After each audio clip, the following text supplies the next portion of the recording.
বিশ্ব রাজনীতিতে সবাই এখন ব্যস্ত সময় পার করছে ডোনাল্ড ট্রাম্পের প্রত্যাবর্তনের খবর নিয়ে। আর এই ট্রাম্পই ইরানের জন্য তৈরি করে রেখেছে এক ঝুড়ি নিষেধাজ্ঞা। এই নিষেধাজ্ঞাকে যেন তোয়াক্কাই করছে না আয়াতুল্লাহ আল খামেনির দেশ। এরই মধ্যে তারা নতুন খবর উপহার দিয়েছে মুসলিম বিশ্বকে। মধ্যপ্রাচ্যে পশ্চিমা বলয় ঠেকাতে ও ইহুদিবাদী শাসক রুখে দিতে বরাবরই সচেষ্ট থাকতে দেখা যায় ইরানকে। তাই আবারও সবাইকে চমকে দিয়ে বড় খবর নিয়ে হাজির হলো ইরান। পরমাণু শক্তিধর দুই মুসলিম দেশ এক হয়ে যাচ্ছে। সামরিক শক্তিতে এগিয়ে থাকা এই দুই মুসলিম দেশ যৌথভাবে অস্ত্র তৈরি করতে সম্মত হয়েছে।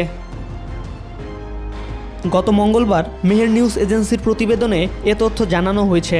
সোমবার পাকিস্তানের রাজধানী ইসলামাবাদে সেনাপ্রধান আসিম মুনিরের সঙ্গে ইরানের সশস্ত্র বাহিনীর প্রধান মেজর জেনারেল মোহাম্মদ হোসেন বাঘেরি সাক্ষাৎকালে এ প্রস্তুতির কথা জানান। সেনাপ্রধান ছাড়াও পাকিস্তানি প্রেসিডেন্ট আসিফ আলী জারদারির সাথেও বৈঠক করেন জেনারেল হোসেন বাঘেরি।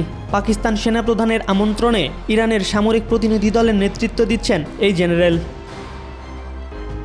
ইরানের সশস্ত্র বাহিনীর এই প্রধান জানান, সামরিক সরঞ্জাম উৎপাদনে পাকিস্তানের সঙ্গে কাজ করতে চান তারা।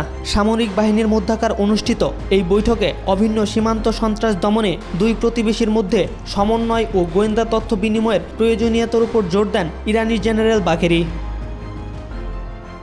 সমন্বিত আন্তঃসীমান্ত টহল অভিযান ও যৌথ মহড়া অনুশীলনের বিষয়েও কথা বলেন তিনি।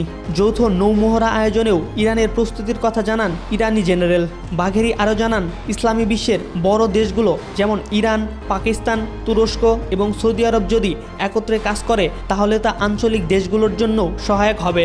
এ সময় তিনি আফগানিস্তানের শান্তি ও স্থিতিশীলতা নিশ্চিত করতে প্রয়োজনীয় পদক্ষেপের উপরও জোর দেন।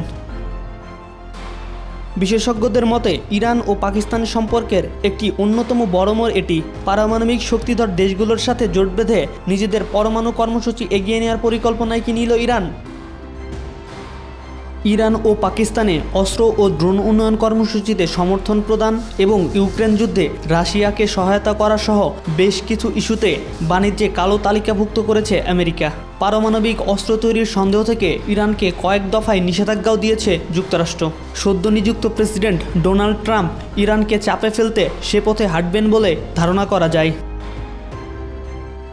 MR আকাশ, আজকাল।